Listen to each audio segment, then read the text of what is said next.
তাহলে আজকে সন্ধ্যাবেলায় হচ্ছে আলুর পরোটা, গরমা গরম, একটু ঠান্ডার সময় শীতকালে। এটা হচ্ছে রাত্রিরের খাবার। এই যে দেখো আলুর পুর করা হয়েছে। হ্যাঁ, এরকম আলু সিদ্ধ। কি কি দেওয়া হয়েছে এর মধ্যে? আলু, পেঁয়াজ, রসুন, পেঁয়াজ কুচি, কাঁচা লঙ্কা কুচি, হ্যাঁ, আদা রসুন কুচি আর টমেটো কুচি। বাহ। আর এর মধ্যে দেওয়া হয়েছে ধনে গুঁড়ো, জিরে গুঁড়ো, গোলমরিচ গুঁড়ো, নুন, হলুদ। 4-5-6টা এরকম বানানো হয়েছে, ভিতরে আলুর পুর দেওয়া।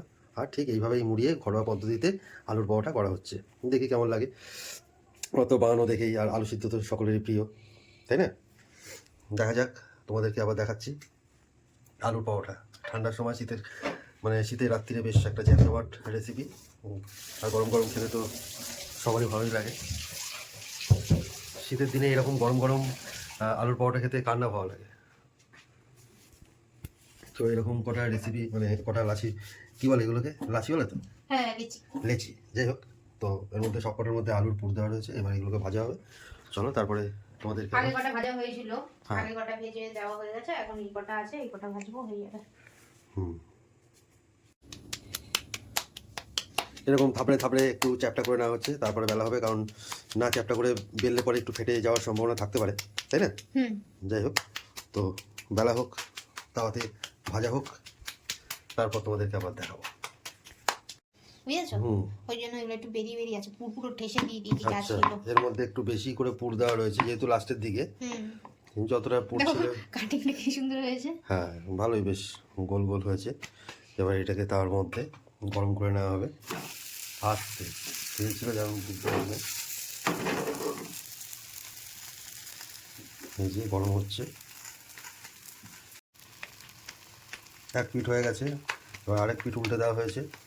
ঠিক এরকম আলুর পরোটা দারুণ লাগে। এরকম শীতকালে মাঝে মধ্যে এরকম হয়ে থাকে আলুর পরোটা, খুব ভালো লাগে। কার কার এরকম প্রিয় আলুর পরোটা অবশ্যই কমেন্ট করে জানাবেন বন্ধুরা। আমার তো বেশ দারুণ লাগে এই আলুর পরোটা। আবার সস দিয়ে খেতে বেশি ভালো লাগে আমার, এই জন্য সস তো রয়েছেই, খালি ভাজতে দিই, তাই তো? শীতের রাতে আলু পরোটা বেশ ভালোই লাগে। এখন ফুলকপির পরোটা বানাবো, মেথি শাকের পরোটা বানাবো, কালো কড়াইশুটির কচুরি হবে। শীতকালে এই পরোটা এইসবই তো ভালো লাগে, তাই না? হোক ভাজা, তারপর দেখাবো তোমাদেরকে। আলুর পরোটা আবার ফুলছে, রুটি তৈরি হয়ে গেছে, গরম গরম আলুর পরোটা। দেখেছো বন্ধুরা কীরকম গরম, পুরো ধোয়া উঠছে। আর এই যে আলুর পুর দেওয়ার মধ্যে,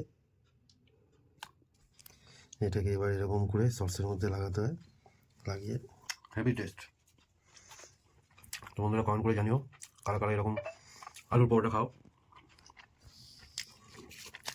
শীতকালে দারুণ একটা রেসিপি।